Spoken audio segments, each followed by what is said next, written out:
Magandang hapon sa lahat. Ito po si Mindanao Undersign. So marami pong naghahanap sa atin. Maraming tumatawag, nag-text bakit na daw hindi tayo nakapag-upload ng video sa ating YouTube channel. So mga ka-TH ay sobrang busy po talaga, alam niyo naman. So galing po ako sa Cebu. May pinuntahan ako dyan sa Mandawi. So napakahirap magbinta ng kamote mga ka-TH. So akala nyo pag mayroon kayong kamote madali lang, napakahirap. Mas maganda pa dyan sa Mindanao, dyan sa Tagum City. Alam nyo yung bintahan dyan sa Tagum City ng kamote dyan, di ba?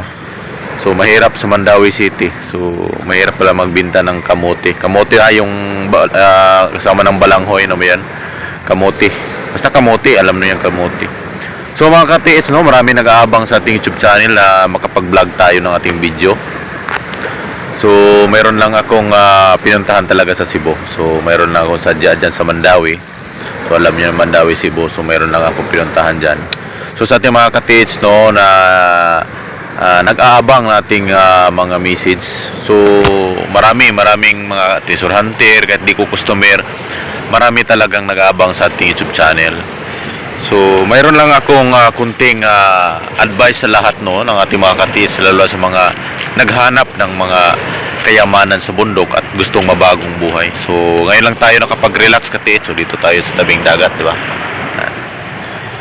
So, pa-relax muna tayo dito sa tabing dagat. So, hapon na tayo mag-relax. So, ating mga ka-TH, so maraming katanungan sa ating mga ka-TH. So, maraming i-compared tungkol sa mga gadget. Alam nyo mga ka-TH, diretsuhan na lang tayo, no? Kung ikaw gusto mong mabago yung buhay mo, huwag mong i-compare yung sarili mo, huwag mong i-compare yung mga gadget mo, dahil di lahat ng nagagadget is nakakuha. Yan talaga ang totoo. Hindi ibig sabihin na sobrang gandang gadget mo, yung hawak ng gadget mo. Maraming nagtatanong yan eh, kaya pag-usapan natin. Ibig sabihin ba napakagandang gamit niya, nakakuha siya? Hindi ibig sabihin napakaganda yung gamit mo is nakakuha ka. Hindi lahat. Maraming magandang gadget dyan, pero sa totoo naman, wala naman, di ba? Hindi naman nakakuha. Makita mo naman talaga sa aproba, yung pagtilang, yung kalagayan niya, di ba? Yung tingin natin yung estado ng buhay niya, di ba? Kung ano siya pag sa umpisa, kung ganun pa rin, naglalakad pa rin ba, o nakamotor pa rin ba, di ba? Mga ganyan ba? So, sa ating mga ka-TH dyan, huwag mong i-compare. Kung halimbawa pangit yung locator mo, ako mas maganda yung pangit yung locator natin. Mas maganda yung mga pangit locator kasi sigurado. Hindi yung napakaganda yung locator. Anuhin mo yung gandang locator mo, anuhin mo yung napakagandang gadget mo, panis ka pa rin. Hanggang ngayon naglalakad ka pa rin. Hanggang ngayon naghahangad ka pa rin. Saan ba kayo nakakita sa akin nagtatrabaho? Saan ba kayo nakakita sa akin nagbibinta? Hindi na ako tulad dati.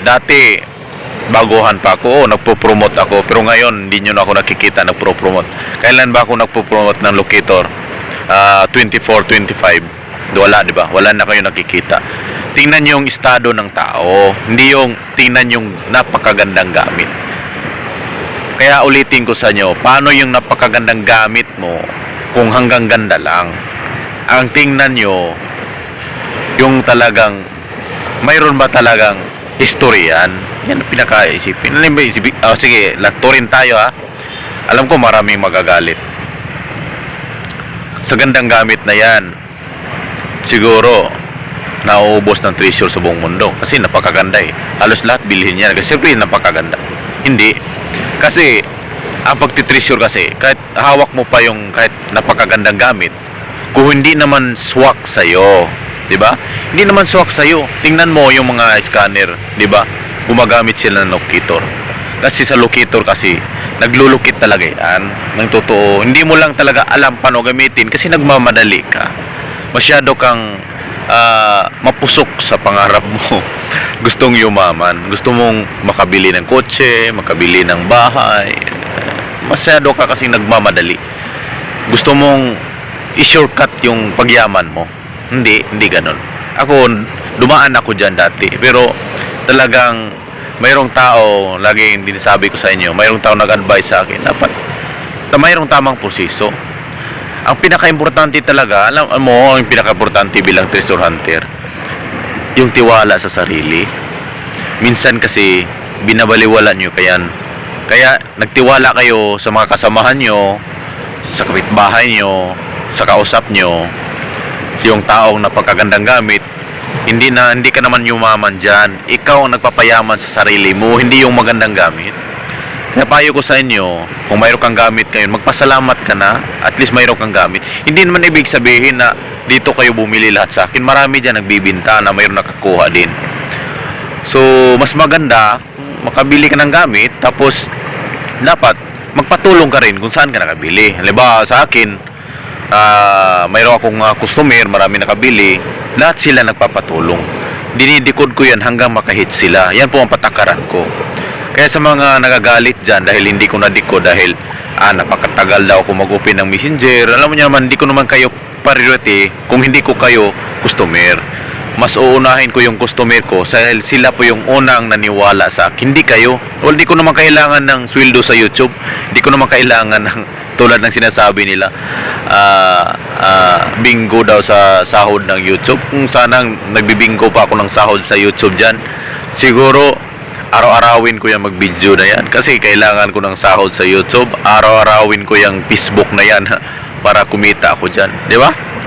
Tingnan yung estado ng tao, kung anong pagkakaiba mula noon hanggang ngayon, kasi malalaman yung tao kung mayroong pinagbago sa treasure na yan.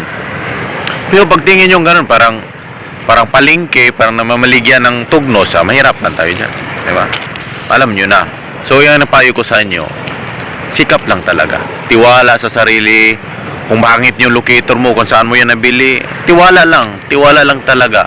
So dapat manghingi ka rin ng advice kung saan mo yan nabili. Napaka-importante kasi yan, i-guide kayo sa mga nagbibinta. Mas maganda yung mga kasamahan natin na nagbibinta ng mga locator.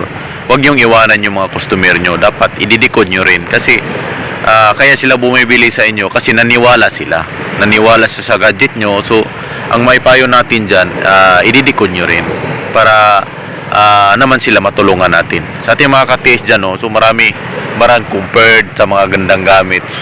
Alam nyo, kung yung pinakamagandang gamit na yan, sana maraming bumibili, ubos na, ang daming yumaman sa gadget niya kasi napakaganda.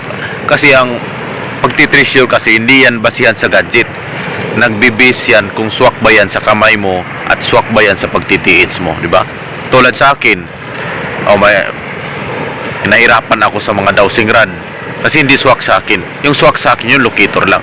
So hindi ako nagmamayabang, marami pong nakahit sa aking locator, marami akong natulungan, marami akong mayroong ang iba dyan, kahit nakakuha, black agad, hindi na magsabi kasi iwan ko anong tinatakutan nila. Hingi ako ng balato or malalaman nila saan lugar, kasi malalaman nilang anong lugar, kasi customer ko sila. Mayroon ding iba dyan na minsan pagtingin ko wala na yung mga post namin, di-delete kung anong mga saan area, mga ganyan na mga comment namin na anong lugar siya, saan na-deliveran, di-delete na nila.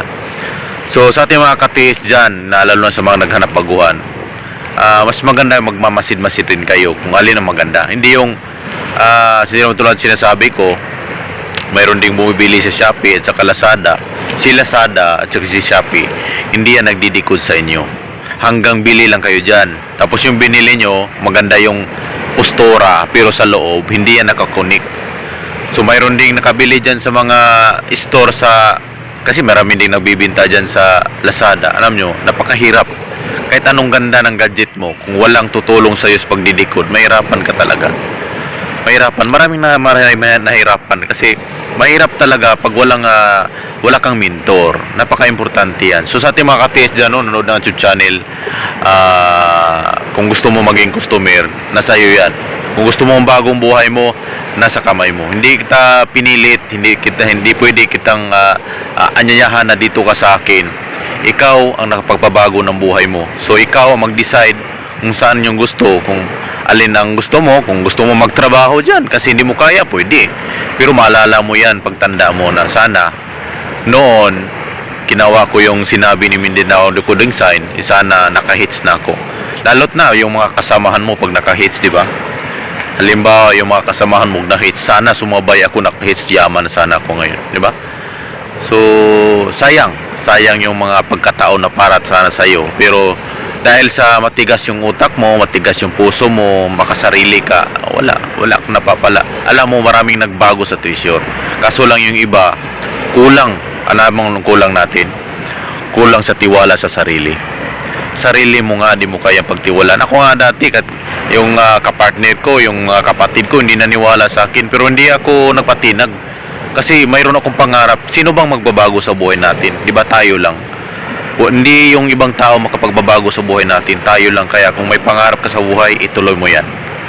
Payo ko sa inyo, kung maging customer kita, lagi kitang subaybayan hanggang makahits ka. Yan ang patakaran ko. So God bless sa lahat, no. So pagod na pagod pa kasi ako. So galing kasi ako sa Mandawi. Gusto sana pumunta dyan sa Tagum, kaso malayo yung Tagum. So kilalang kilala na ako dyan. So dito na lang ako sa Mandawi, sa Baguhan. Pero okay naman, pero mayroon lang kunting ingat lang. Lalo sa mga nagbinta ng kamuti dyan, napakahirap magbinta ng kamuti ngayon. Magkanong kilo ng kamuti? 25 ang kilo ata.